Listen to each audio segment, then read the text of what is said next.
Este é o senhor Luan. Essa é a mamãe besta. E esse é o pai babão. Acertou. Eu sofri muito pra nascer, viu, mãe? Eu vou contar a vitória depois. Nasceu de 2h58. Ele nasceu no dia de Thales. Sim, o Dia aniversário. 16/6, é mesmo. Já pensou? Vai ser inteligente igual a teu, vai? Seja, meu filho. Seja mesmo. Eita, grandão.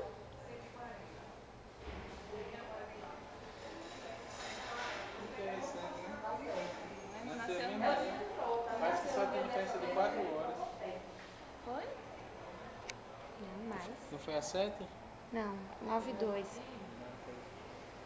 7 foi milênio. Tá fazendo corte, né?